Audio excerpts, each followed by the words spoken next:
الدرس ديال اليوم ان شاء الله هو لي زاكسون. لي زاكسون شنو هما لي زاكسون؟ لي زاكسون هما هاد الاشارات هادو. كاينه هاد الاكسون هادي، وكاينه هادي، وكاينه هادي. هاد لاكسون هادي كتسمى اكسون ايغو، يعني حاده باللغه العربيه، يعني حاده ما فيهاش المد ايغو. قبل ما ندوزو الاخرين نكملوا الشرح. يعني هذه كتعني اكسون ايغو. هاد لاكسون ايغو كتجي فقط في او، كتجي فقط فوق او، ما كتجيش على شي حرف اخر. هاد اكسون هادي كتسمى اكسون غراف، هادي كتسمى اكسون غراف.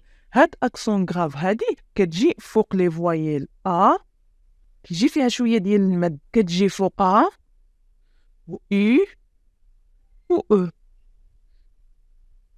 هادي كتجي فقط فوق او. دونك هادي اكسون ايغو كتجي فوق اي فقط، يعني حاده ما فيهاش المد. الا قلنا اي يعني كتنطق وبالفم ديالك بحال اللي مسدود واحد شويه اي. ولكن هادي اكسون غراف فيها واحد شويه ديال المد، كتجي فوق لي فوايل ا و اي و او. اكسون شابو هادي كنقولوا لا اكسون شابو، وكذلك كتسمى اكسون سيركونفلكس. هاد اكسون سيركونفلكس هاد اكسون سيركونفلكس كتجي فوق جميع لي فوايل. تقدر تجي فوق ا، او، اي، او، وكذلك اي. كتجي فوق هاد لي فوايل كاملين. عرفتوا شنو هما لي فوايل؟ لي فوايل هما ا و او و اي و او و اي. هادو كاملين كيتسموا لي فوايل. دونك غادي نبداو باكسون ايغي. هادي الا عطينا في هاد اكسون ايغي كتجي اما في الوسط او في الاخر. كتقدر تجي في الوسط ديال الكلمه او في الاخر ديال الكلمه. غادي نعطيو مثال. غادي نقولوا اليفون. اليفون هو الفيل. اذا الا لاحظتي هاد هادي كيفاش كتنطق اليفون، ما فيهاش المد، ما كتجرش الكلمه اليفون. غادي نعطيو مثال اخر. ايتي ما فيهاش الجر. فيريتي هي جات في الاول وفي الاخر. فيريتي. اذا فهمتوا المعنى. هادي حاده، يعني ما فيهاش المد، كتجي اما في الاول او في الاخر. فهمتوا كيفاش؟ وكتقدر تجي كذلك في قبل الاو ديال المؤنث. شي كلمه الا قلناها في المؤنث كتجي في الاخر ديال الاو، وهي كتجي قبل الاو هذيك ديال الاو ديال المؤنث. مثلا بحال غادي نقولوا بوبي. لا بوبي هي الدميه، يعني مؤنث.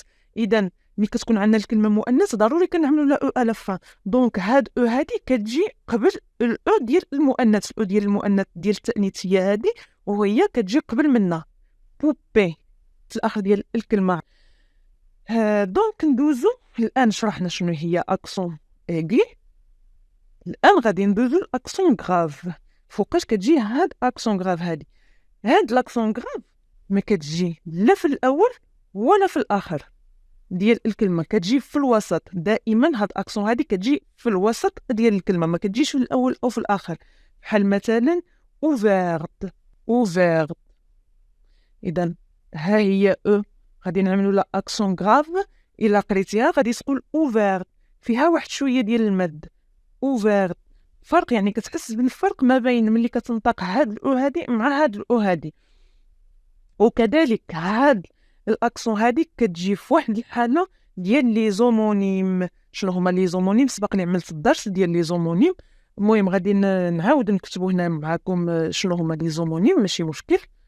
كتجي هاد او هادي كتجي كذلك في لي زومونيم. هاد لي زومونيم هادو هما عندنا لا ولا. هادي ما فيهاش الاكسون، وهادي غادي نعملوا لا اكسون غراف. هادي كتعني يعني ملي كنبغي نعرف شي حاجه، لا بورت مثلا، لا فونيت، يعني كتعرف شي حاجه.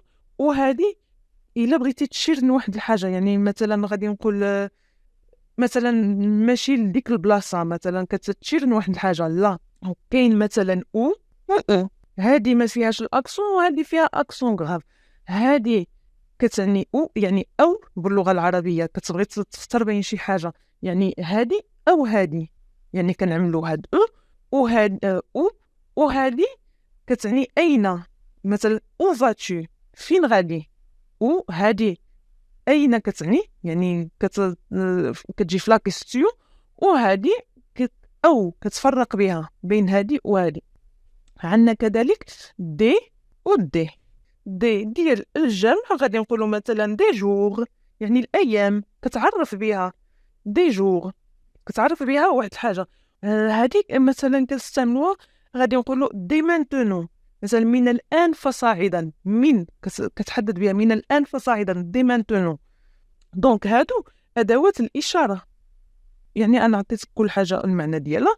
دونك غادي ندوزو واحد الحاجه اخرى كذلك اللي كتجي فيها هاد اكسون غراف، وهي مثلا غادي نقولوا مير، بير، فخير. دونك هنا كنستعملوا اكسون غراف. الا لاحظتوا بان هادي قلنا كتجي في الوسط، هاد لاكسون هادي كتجي في الوسط. دونك مير، بير، فخير، اي كلمه فيها او في الوسط راه كنستعملوا اكسون غراف. تفهمنا؟ دونك غادي ندوزو الان لاكسون سيركونفلكس او اكسون شابو. هاد لاكسون سيركونفلكس ياك فوقاش كنستعملوها؟ هادي كنستعملوها ملي كتكون شي كلمه في الاصل ديالها فيها الاس وتحيدت، يعني شي كلمه كتكون فيها الاس، كتنطق فيها الاس وهذيك الاكس تحذفات، وكنعملوا في بلاصتها هاد لاكسون هادي. بحال غادي نقولوا مثلا باغ اكزومبل غادي نقولوا اوبيتال. هاد الكلمه هادي الا بحثنا في الديكسيونير على الاصل ديالها غادي نلقاو بانها كانت اوسبيتال، كانت بهذا الشكل اوسبيتال. اوسبيتال هاد الاس هادي تحذفت، ها هي تحذفت هاد الاس هادي وعوضوها بالاكسون شابو، ولات اوبيتال، ما بقاتش اوسبيتال. كذلك باتير، غادي نقولوا مثلا هذه في الاصل ديال هذه الكلمه كانت باستير، باستير، وتحذفت هاد الاس هادي. ملي حذفوا هاد الاس من الكلمه تعوضت باكسون شابو ولات باتير. الان هادو هما لي زاكسون اللي كاينين اللي كنلقاوهم غالبا في لي مود. كاين واحد النوع ديال الاكسون اخر غادي نوريه لكم، وهو اللي كيجي عباره عن جوج نقط. كيجي مثلا اي وهي عندها جوج نقط، او او وهي عندها جوج نقط. هاد النقط هادو كيجيو فقط فوق هاد لي فوايل هادو، كتجي فقط فوق الاي والاو. هادي كتسمى تخيمه. هاد لاكسون هادي كتسمى تخيمه. فوقاش كتجي هاد التخيمه هادي؟ غادي نعطيكم واحد ليكزومبل. غادي نقولوا مي، الا لاحظتوا في الكتابه راه فحال هاد الاي هادي عندها نقطه واحده، وهاد الاي هادي عندها جوج نقط. اذا شنو الفرق اللي كاين؟ هادي ملي كتكون عندنا اي قبل منها والاس كتقرا اي، كنقراوها مي، لكن كتقرا مي. ولكن هادي ملي كنشوفوا اي عندها جوج نقط، يعني هاد الاي هادي خاصك تقراها بوحديتها، ما تجمعهاش بحال هاد الشكل هذا، قريتيها مي جمعتيها مع الا والاس مي. لا، هادي كتخصك هاد الاي هادي تقراها بوحدها، يعني غادي تقرا ما يس، ما يس. فهمتوا؟ اذا هاد ما يس هادي يعني كتعني الذره، باللغه العربيه هي الذره، مايس. دونك ملي تشوف هاد الفوايل عنده جوج نقط ما تجمعوش مع لي فوايل اللي قبل منه، غادي تحاول انك تقراها بوحديتها. وحتى لهنا كنكونوا انتهينا من الدرس ديال اليوم اللي هو الدرس ديال لي زاكسون.